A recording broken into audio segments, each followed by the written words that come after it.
Greetings and welcome to the Community in School of Tacoma Applied Showcase video. My name is Chris Dinsmore and I will be your narrator and host. This video will introduce the Applied Project team, provide a brief background on the project. We will then talk about the donor analytics work we did, followed by an overview of the work we did predicting student performance, and finally a breakdown of our recommendations.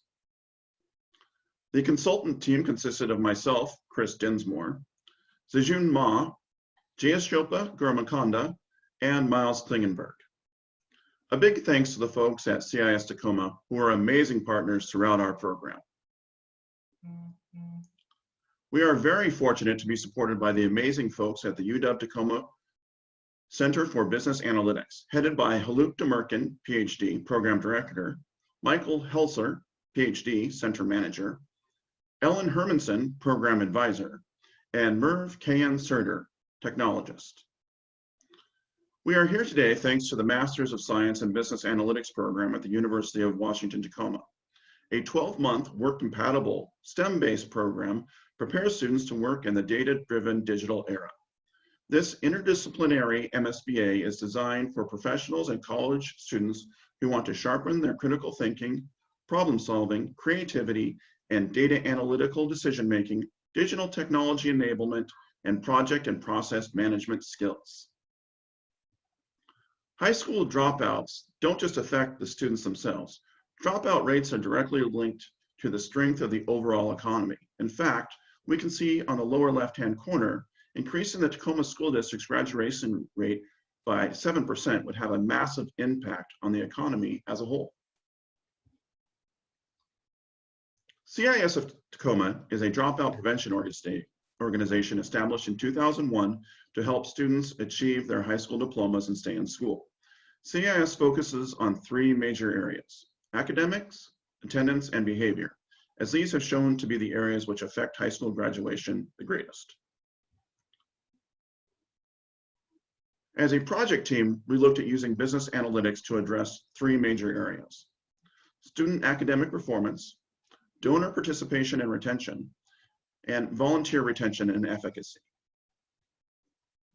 The first thing we did is to look at the current architecture being used by CIS of Tacoma. Currently, they are using Snowball and Little Green Light for donor management. They are also using Caseworthy for case management activities. This is managed by and provided by the CIS National Organization. And as with many organizations, they are using Microsoft Excel and pads of paper. Next, we will hear from Jayashilpa Guramakonda, who will talk about donor analytics. Thank you, Chris. Now I would like to go through donor story. So as a non-profit organization, CIS is reliant on fundraising and philanthropy to support their work. As a side note, COVID-19 has caused the closing of the Tacoma School District. However, the kids being out of the school has only made the mission at CIS more challenging. CIS Tacoma continues to provide support and services as the schools are closed. We ask your support in funding their work as it makes a huge difference. And yeah, so coming to, so currently CIS Tacoma is using Little Green Light. So this is a donor management customer resource management platform. It is a very robust tool with an amazing suite of features.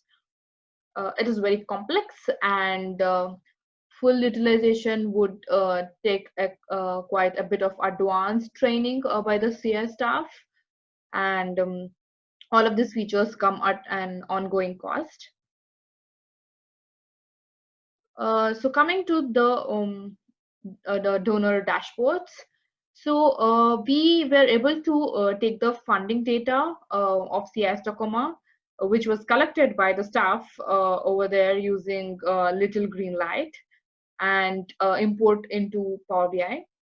Although we are unable to share the actual data here, we were able to provide CIS Tacoma impactful data on the where, who, and what of their fundraising stories are.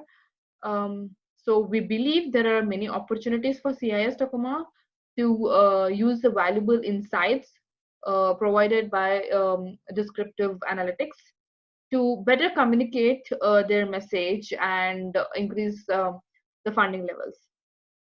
Now, I will let Chris take it over from here. Thank you. Thank you, Jay. Next, Miles will talk about the work we did looking at student performance.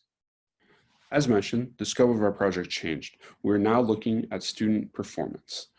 CIS did not have the data infrastructure to support a real-time pipeline that encompassed a model for student performance.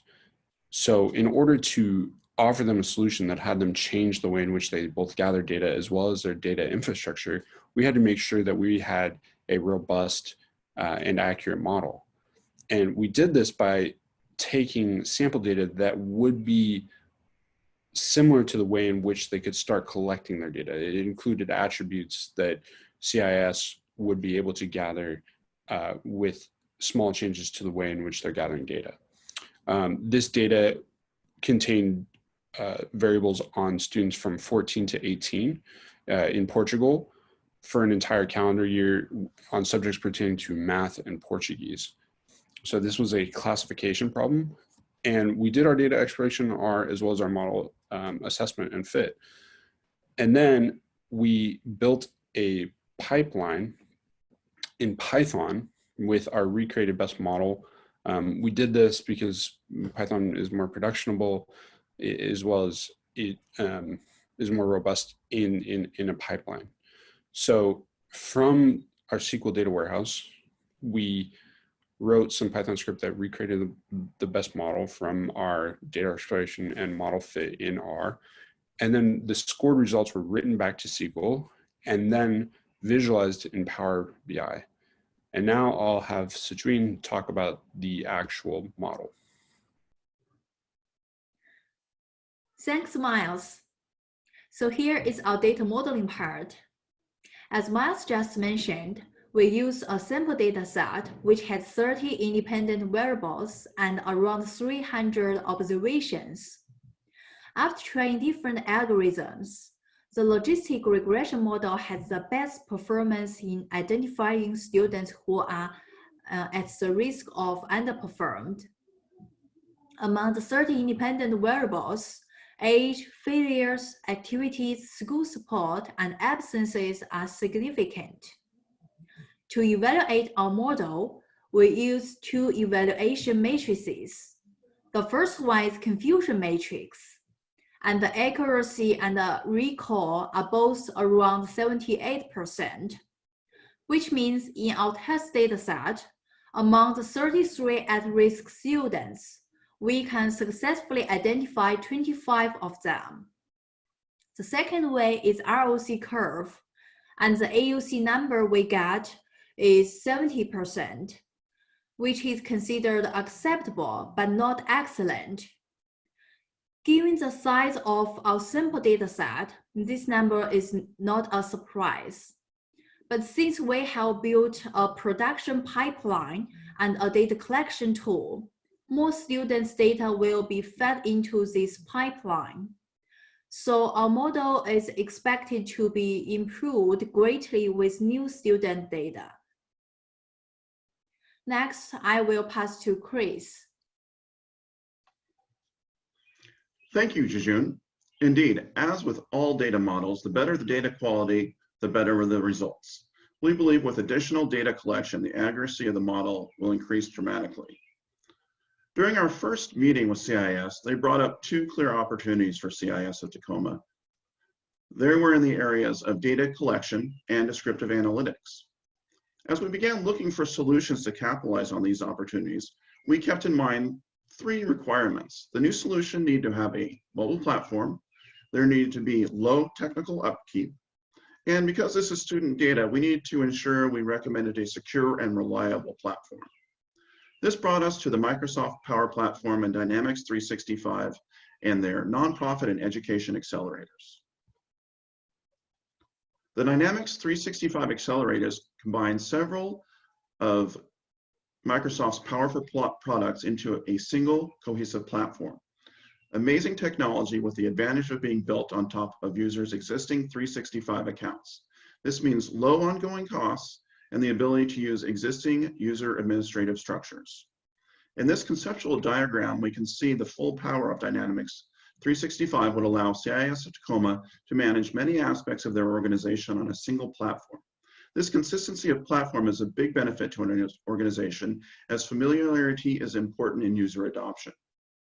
Finally, the Dynamics 365 platform fills a major requirement of a mobile platform. The Microsoft Power Apps platform is an amazing low-code solution for automating internal processes. This amazing platform allows field personnel to capture valuable information quickly and easily in a centralized location, which can be later used for powerful insights. Next, we will hear from Jijun Ma, who will demonstrate the kinds of insights which could be gained using the Power Platform. This is completely fabricated data and is only used to demonstrate the power of the Power BI, the Power Platform, and how we can use it to allocate resources. Thanks, Chris. So with the data we collected using Power Apps and stored in our database, we could able to create a visualization. Within one page, we connected student information with their academic scores, attendances, and needs assessment. On this page, on the left part is about student academic information. The bar charts shows the total score of reading and math. And on the line charts, the yellow line shows their attendances of tutorings. And the two shades of blue lines shows their reading and math scores respectively. And on the right upper part is about student needs assessment. The range is from 1 to 5. It shows students' housing security, family stability, and food security. And on the right lower part is the students' demographic information about gender and guardian. From this visualization, we can not only get an overview of student information, but also we can easily identify the students who may need extra help. For example, let's take a look at the student with the lowest test score. So we can see he's a male student, father as a guardian. And for the reading and math tutorings, he only attained 4 reading tutorings out of 10 and only 3 math tutorings. On the needs assessment part, we can see he has very low scores on all of the 3 sections, which means he may have some family issues and needs some support on housing and food. So with this visualization, we can easily find where the problem is and can also take some effective measures to help this student. From this page, we can even get more information, like students who have lower attendances on math tutorings, they tend to have lower math scores. But this trend is not very obvious on the reading part. And also, for students who have lower needs assessment scores, they tend to have lower academic scores. Also, for the students group we are analyzing, there are more male students than female that come from foster families and need extra help on reading, math, housing, and food. Next, I will pass to Chris. Thank you for that great demonstration, Jijun. Also thanks to Miles, J. Shilpa, and CIS of Tacoma. As a reminder, schools are closed, but communities and schools is not. They continue their valuable work helping at-risk students. We thank them for all their incredible work helping the community. And we thank you for taking your time to watch our video today.